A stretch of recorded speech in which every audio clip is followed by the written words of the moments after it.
Pendant près de 8 ans, un fantôme a hanté la population sénégalaise. C'est une affaire de chantage sexuel et d'extorsion hors norme qui défraie la chronique au Sénégal. Dans l'ombre du numérique, un prédateur s'est donné le nom de Kocc Barma, volant l'identité du célèbre philosophe pour piéger, humilier et détruire. C'est la première fois si ma famille nit mu def loolu muy man.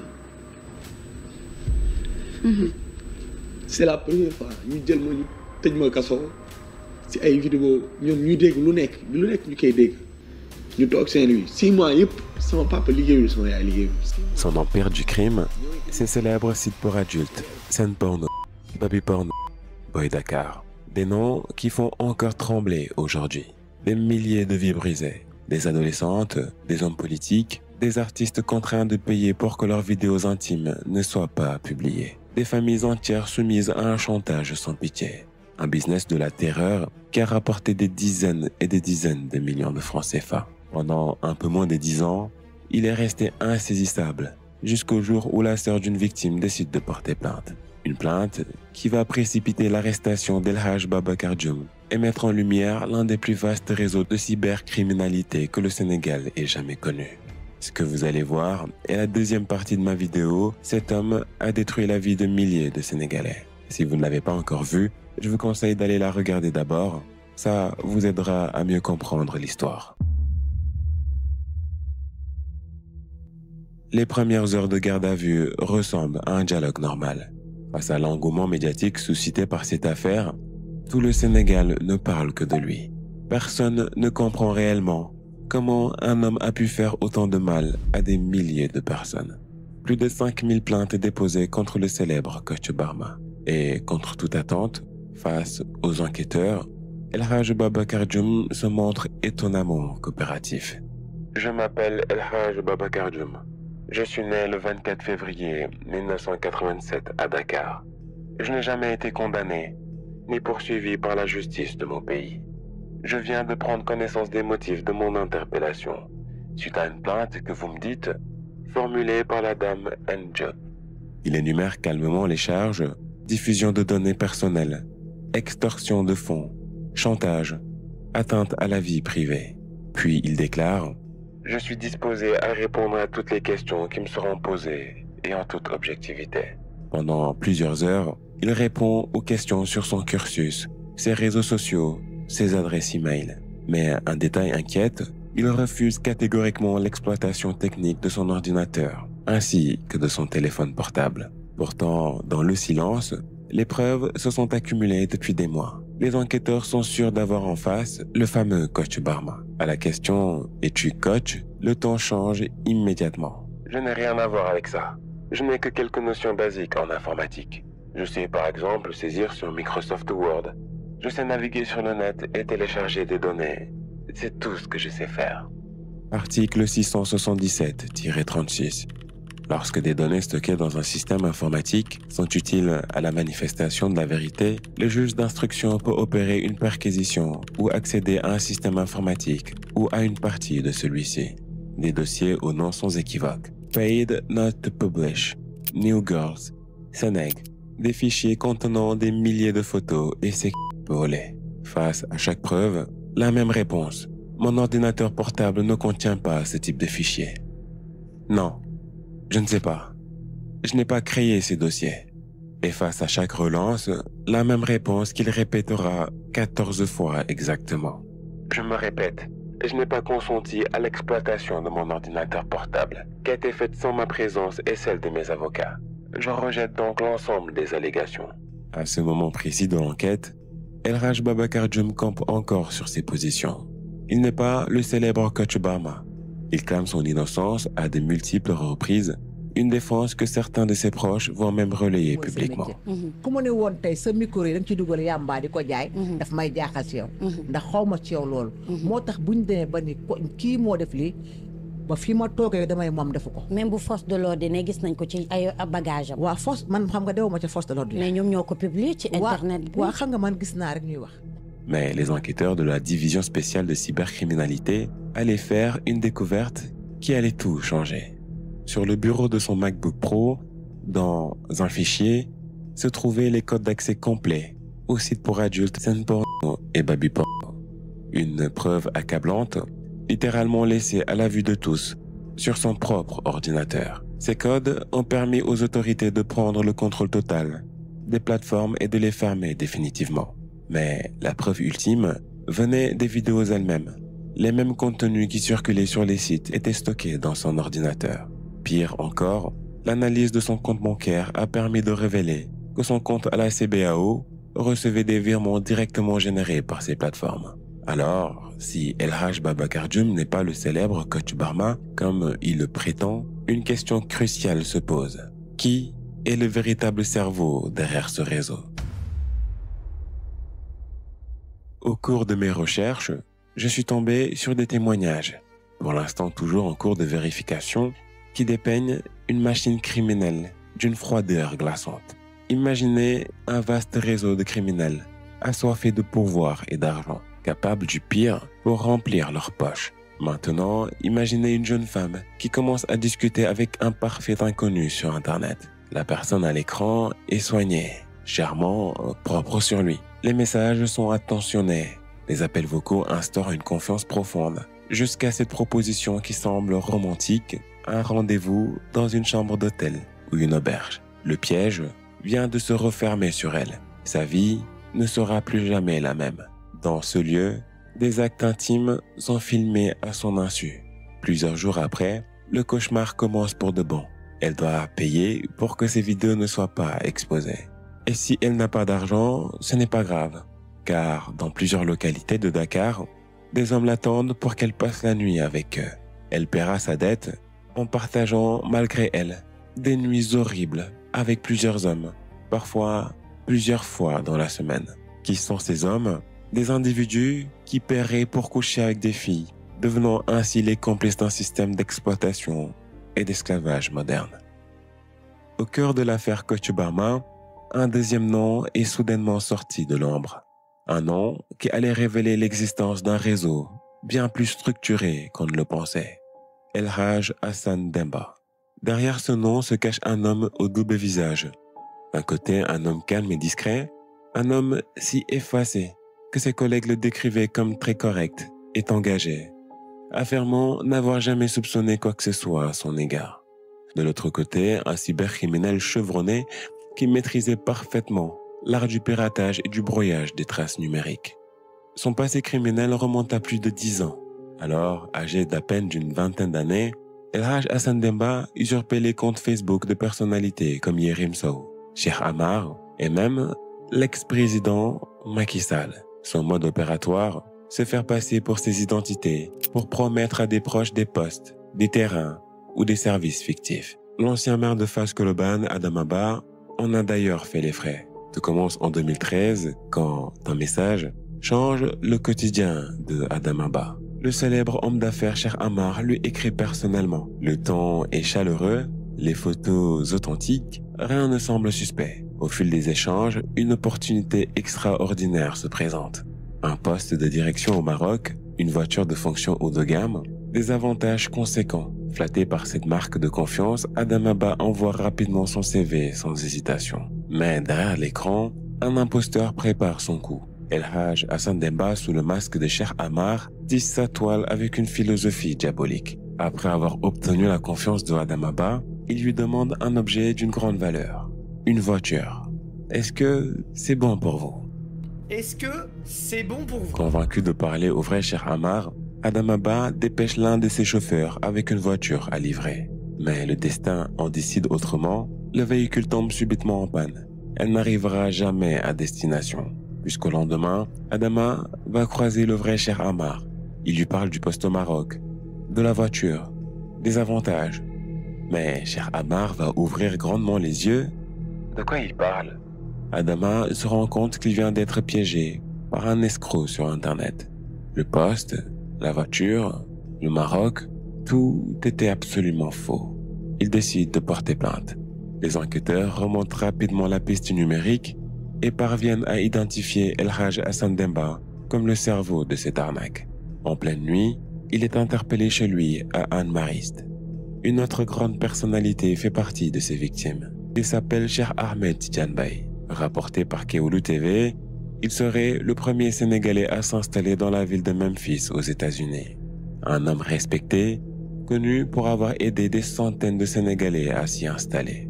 Cheikh Ahmed serait l'ami personnel de l'ancien président de la République, Monsieur Macky Sall.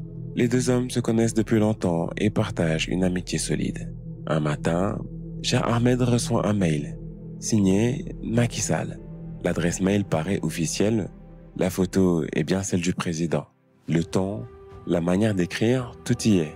Et pour lui, aucun doute, c'est bien son ami qui lui écrit. Les échanges se multiplient. Des mails, des photos, des souvenirs datant. Le président lui envoie des images de sa famille, parle de leur début, des moments qu'ils ont partagés au Sénégal. Le lien se renoue naturellement. Pendant plusieurs semaines, les deux amis échangent presque quotidiennement. Cheikh Ahmed est heureux. Pour lui, c'est comme si le temps s'était arrêté. Son ami devenu président lui redonnait une place dans son cercle le plus proche. Puis vient le message qui va tout basculer. Le président lui écrit un message du style « Mon frère, j'ai un projet urgent. J'ai besoin de ton aide. Peux-tu m'avancer 5 millions de francs CFA ?» Sans hésiter, Cheikh Ahmed obtempère. Il s'agit du président du Sénégal. Et puis, pourquoi douterait-il? Il transfère la somme convaincu de participer à quelque chose de grand et d'important. Mais ce n'est que le début. Quelques jours plus tard, le président lui écrit à nouveau. Cette fois pour le récompenser. « Tu as toujours été un homme loyal. J'aimerais que tu prennes la direction de Senegal Airlines. Tu es fait pour ça. » Cheikh Ahmed travaille déjà à Delta Airlines à Memphis. Alors, diriger la compagnie nationale de son pays d'origine, c'est un rêve. Il annonce la nouvelle à ses proches, organise un pot de départ à son entreprise. Il forme son remplaçant et prépare son retour au pays, persuadé que le président du Sénégal l'attend personnellement à Dakar. Mais un jour, un doute, une petite voix dans sa tête. Quelque chose ne colle pas. Certaines tournures de phrases, certains détails dans les mails. Il décide de contacter le véritable Macky Sall par les voies officielles. Cette fois, et là, c'est le choc. Le président n'a jamais envoyé de mail, n'a jamais demandé d'argent, n'a jamais promis de poste. Tout était une supercherie d'une précision diabolique. Derrière cette arnaque, un nom refait surface. El Hadj Assane Demba, un homme déjà connu pour ses usurpations d'identité, ses faux profils et sa maîtrise redoutable du numérique. Et jusque-là, El Hadj Assane Demba est un dangereux usurpateur. Alors, pourquoi est-il cité dans l'affaire Kocc Barma? Le 24 juillet 2025, l'aéroport international Blaise Diagne est en pleine effervescence.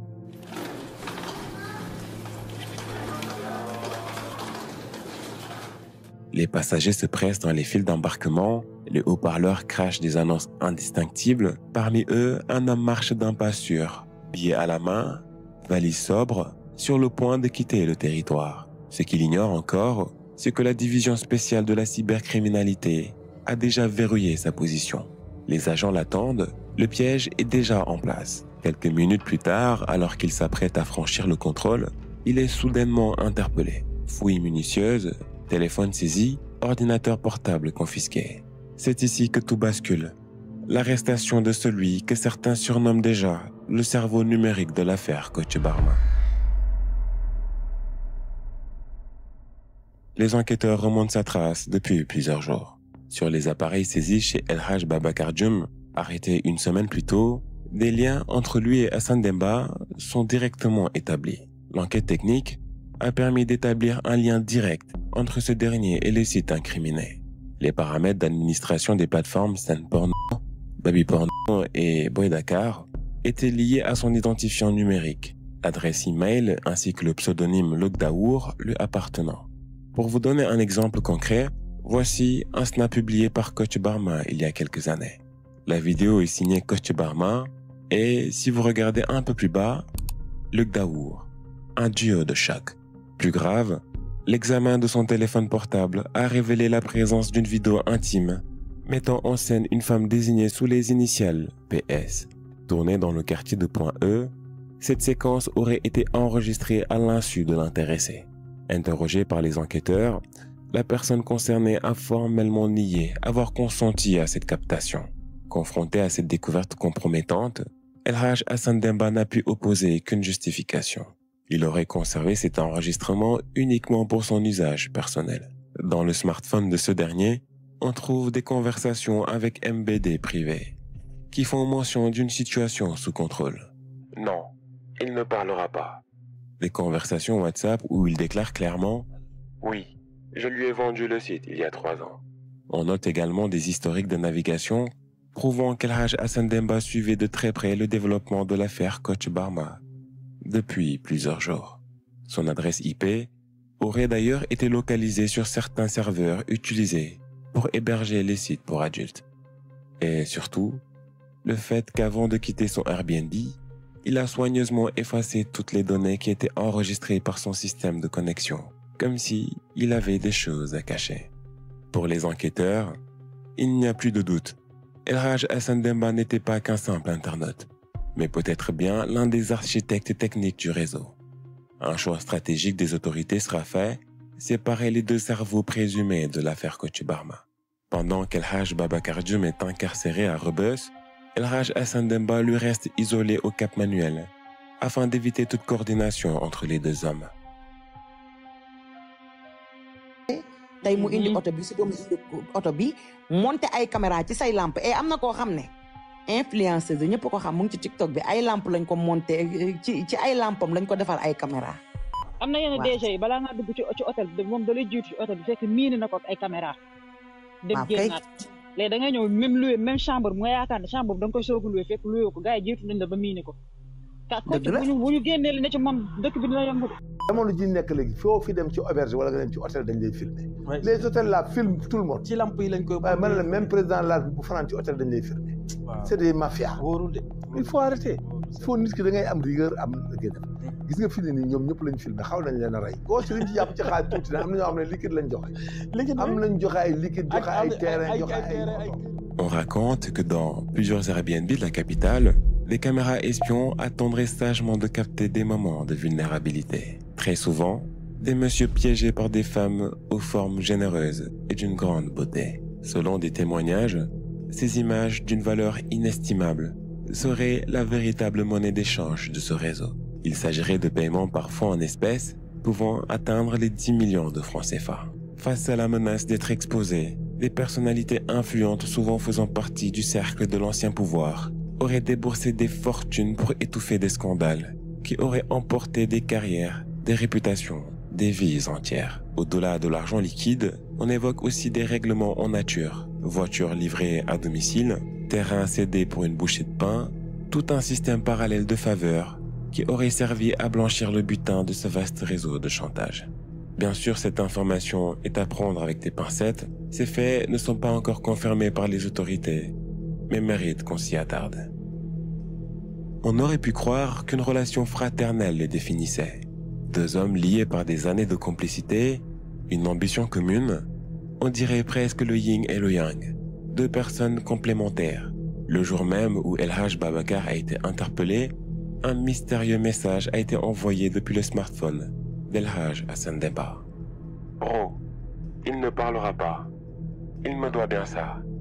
Il me l'a assuré, wallahi, écrivait-il. Plus tard, il enverra une note vocale en déclarant « On est tranquille, wallahi l'adim ». Alors, cette loyauté tiendra-t-elle lorsque l'on se retrouve au bord de l'emprisonnement?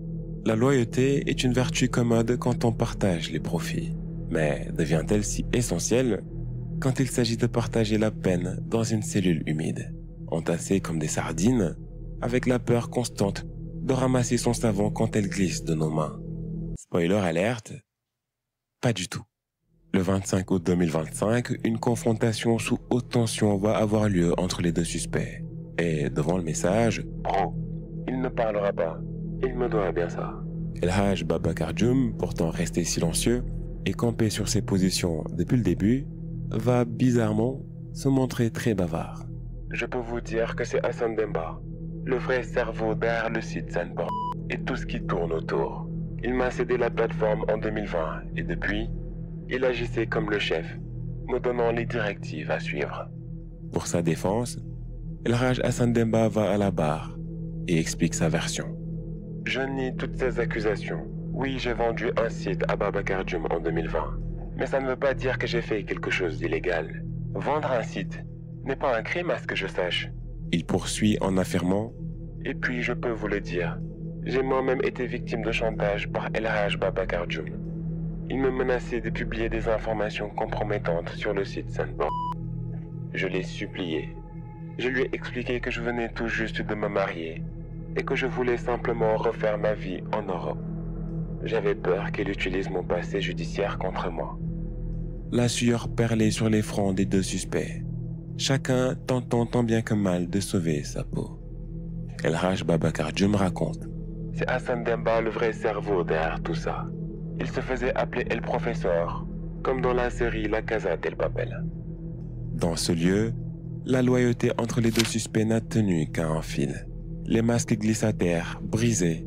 Dans ce face-à-face sous tension, une seule question brûle toutes les lèvres.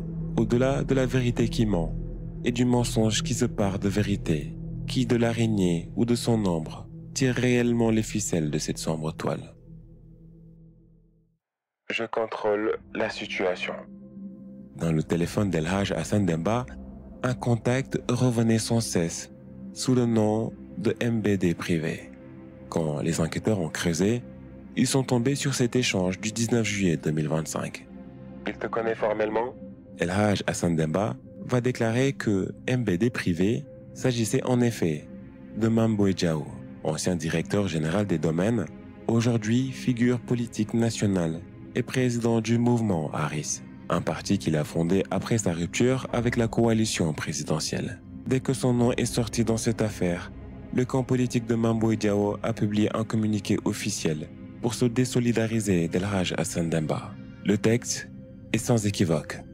En raison des faits reprochés à M. El Hadj Hassan Demba, dans le respect des valeurs de probité et de rigueur qui fondent notre engagement politique, il est relevé de ses fonctions de coordinateur de la diaspora.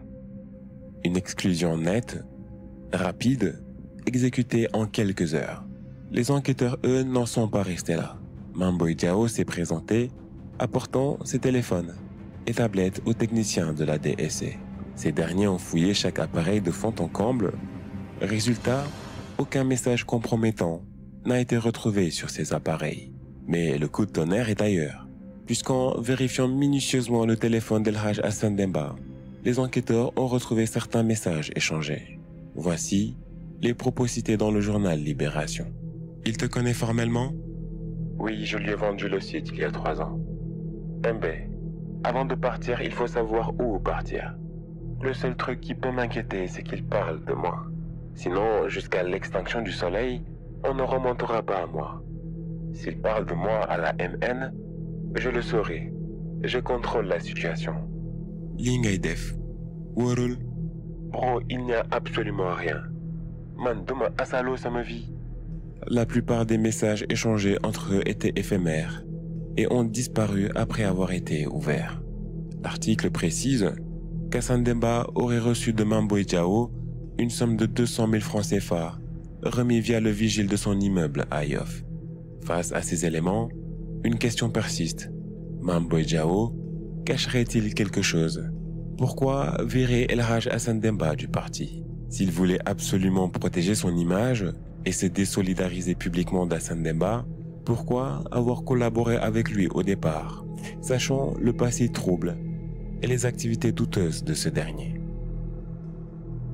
Kocc yàlla dafa def muy sama xarit di sama nit ba mu ko dugalee ñaa di ko vocal di ko woo man maa ne ko image Wally ak image ñaa bokkul mu dindi vidéo yi tey la ko posté te moom bu posté dara daf may envoyé message ne ma lii ak lii wati moo tax ma defaat mais dama ne ko merci dama leen di woon message bi mu leer pour ngeen xam ne sama xarit la lu barki Serigne Babacar Sy Kocc lu mu dugal ma woo ko téléphone ne ko sama waa ji mu ne ma génneel lii mu génne ko ci saasi man ak moom am na religion soo xam ne man ak moom kese la. Adamo est un créateur de contenu sénégalais basé en Italie. Il s'est fait remarquer par ses prises de parole souvent provocantes, ou ses lives où il mettait en lumière la vie privée de célébrités, et aussi par son langage sans filtre. Pourquoi parle-t-on d'Adamo? D'abord parce qu'il divulguait des images d'autrui, exactement comme Kocc Barma. Le parallèle est troublant. Les deux ont bâti leur notoriété sur la diffusion d'images intimes, les humiliations publiques et le voyeurisme numérique. gisuma la.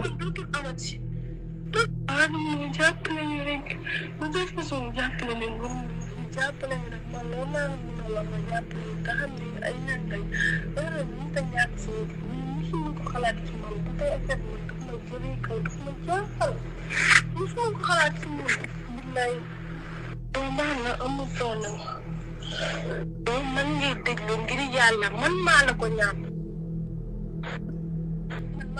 Adamo Cheikh moom instant yi wàllu mooy doon am na doomam am njabootam man amaguma sama doom amaguma jëkkër. lii avant moom ma koy wax xam naa ko bu yàgg maa ngi photo doom ji yor jabar ji ñëpp lii nii moom ma wax nii avant moom ma koy wax man maa ko njëkk a fokaat wax naa ko bu yàgg damaa lijjanti seen information ba toog seen photo yaay ak seen papa sax mën naa ko génnee.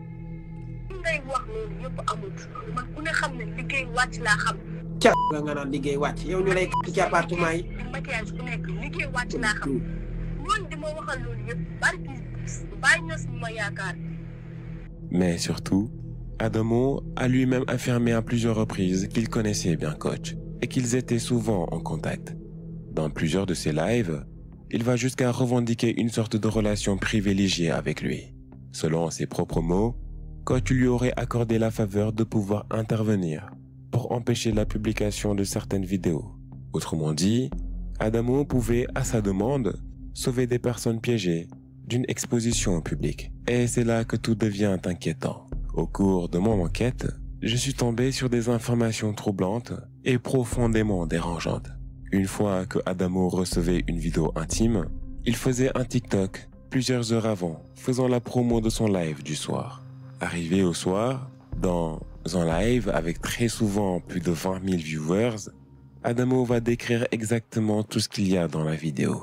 Dans un live où il parle d'un basketteur, Adamo va dire ces phrases. Il porte une serviette et se masturbe comme ça. Il fait ça avec son sexe, comme ça. Regardez. Non les gars, quand vous allez voir la vidéo, vous serez très choqués. C'est dans ce ton cru, parfois presque hystérique, qu'Adamo animait ses lives. Mais une fois le direct terminé, l'humiliation de la victime ne faisait en réalité que commencer. Car étrangement, la même vidéo dont il venait de parler se retrouvait peu après sur les plateformes pour adultes, associées à Kocc Barma. Comme si l'un préparait le terrain pour l'autre. Adamo semblait jouer un rôle bien précis, éveiller la curiosité de milliers de spectateurs, attiser le scandale et susciter l'envie d'aller vérifier. Résultat, une partie du public qu'il avait captivé en direct allait ensuite visionner ses vidéos sur les sites en question. Voilà toute la complexité du personnage. Adamo est un influenceur clivant, imprévisible et souvent au cœur des polémiques. Vous serez surpris d'apprendre qu'il aurait à plusieurs reprises été en contact avec plusieurs célébrités bien connues au Sénégal, dont il parle comme de ses amis proches. Mais voilà ce sur quoi j'aimerais attirer votre attention.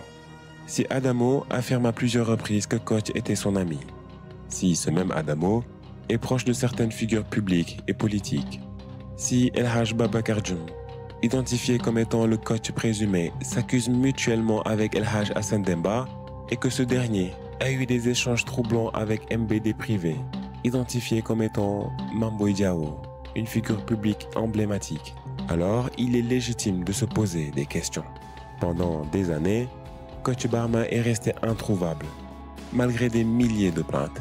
Mais sous un nouveau régime, les enquêteurs ont remonté sa trace en très peu de temps. De là, une question se pose. Kocc et ses proches auraient-ils bénéficié d'une forme de protection? Dans quel but? Au profit de qui? Et surtout, pourquoi durant toutes ces années? L'arrestation d'El Hadj Babacar Dioum et d'El Hadj Assane Demba, s'ils sont reconnus coupables, ne constituera que le début du démantèlement d'un système bien plus vaste. Car Kocc Barma ne serait pas qu'un pseudo. Chacun jouait son rôle dans la chaîne de l'humiliation. Il y aurait ceux qui construisent leur influence sur le voyeurisme, transformant la détresse humaine en spectacle lucratif. Il y a ceux qui reçoivent des vidéos intimes et choisissent de les partager plutôt que de les supprimer. Il y a ces complices silencieux qui, derrière leurs écrans, alimentent la machine avec des likes, des commentaires et des partages. Chaque clic, chaque visionnage, chaque moquerie a consolidé cet empire de la honte. Alors que l'enquête se poursuit, une vérité émerge. La protection des Sénégalais contre ces prédateurs commence par une remise en question collective. Avant de glisser dans l'engrenage, posez-vous d'abord ces questions. Quelle est l'intention derrière ce mystérieux message envoyé par un parfait inconnu sur les réseaux sociaux? Et si ce lieu si discret abritait en réalité des caméras prêtes à transformer votre intimité en spectacle? Cette vidéo intime que vous envoyez, qui d'autre pourrait la visionner demain? Ce live qui diffuse la honte d'autrui, en la regardant, ne deviens-je pas complice du système? La véritable immunité contre les Kocc Barma de demain ne viendra pas seulement des lois, mais de cette vigilance quotidienne, de cette capacité à dire non face à la séduction toxique, à résister à la curiosité malsaine, à protéger sa dignité comme le bien le plus précieux. Le réseau Kocc Barma survivra tant que nous continuerons à lui fournir ses armes les plus efficaces. Notre naïveté, notre indifférence et notre appétit pour le scandale. Merci de m'avoir suivi jusqu'au bout. Si la vidéo t'a intéressé, n'hésite pas à lâcher ton like, le bouton s'abonner pour me soutenir et rester à l'affût des nouvelles vidéos. On se revoit lundi prochain, Inch'Allah. En attendant, prends bien soin de toi, fais attention à toi et à très très vite. Bye bye.